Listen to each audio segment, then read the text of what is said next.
Well, this week is Severe Weather Preparedness Week, and today's topic is tornadoes. Now, last year in 2024, we saw 142 tornadoes in Illinois. That ranked us third across the country in terms of tornadoes, and the big contributor of that was in July of 2024, we saw 64 tornadoes in Illinois. Now, that was a record that was broken.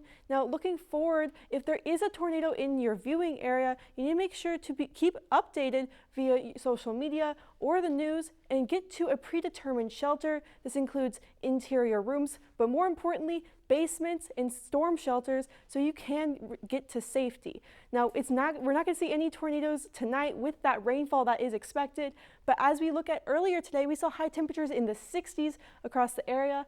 I have 62 degrees here in Charleston, although we did get up in the mid-60s over in Terre Haute with a high of 66 degrees. We also saw mostly cloudy skies throughout the day today here on Eastern's campus. And now as we look out, we're starting to see some rain begin to fall, and that rain's going to continue to fall as we move overnight tonight, along with a drop in temperature with a low of 48 degrees overnight tonight. And we're also going to see some windy conditions, winds blowing out of the south at 25 to 30 miles per hour. So it's going to be very rainy, very windy as we move overnight tonight.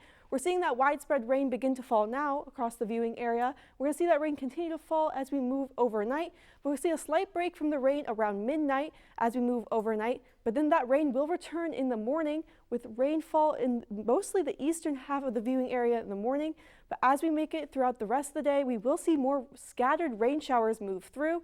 Now, Futurecast is showing snowfall, but because of a high temperature in the mid-40s tomorrow, we will be seeing rainfall as we move throughout the day tomorrow, and that'll be scattered rain showers, eventually clearing up to mostly cloudy skies by the evening hours tomorrow. Now, we're going to be seeing those scattered showers throughout the day tomorrow, and that's because of the higher temperature of 48 degrees tomorrow. Now, this high will occur in the morning hours, and we will see temperatures begin to drop down as we move throughout the day. But we're also going to see some stronger winds blow out of the south to southwest at 20 to 25 miles per hour. Now, because of these stronger winds, we have been placed under a wind advisory tomorrow that'll be put in place at noon tomorrow and last until midnight tomorrow evening. Now, this affects the entire viewing area, excluding Vigo County over in Indiana. And once again, this will be put in place around noon tomorrow.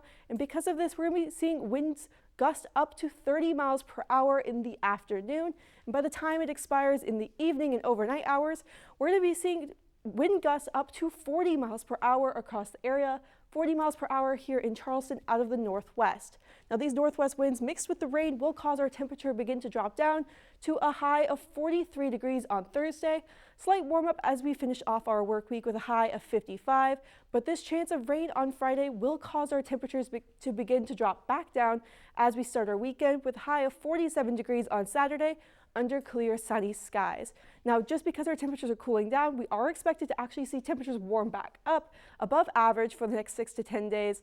That average for this time of year is typically in the 50s. And as we look further into next work week, we will see these temperatures begin to warm back up, but we do have a few more days in the 40s for this weekend, a high of 42 degrees on Sunday, but by next work week, we'll see temperatures warm back up into the 60s on Monday, with a high of 63 degrees on Monday, and getting back up into the mid to upper 60s on Tuesday.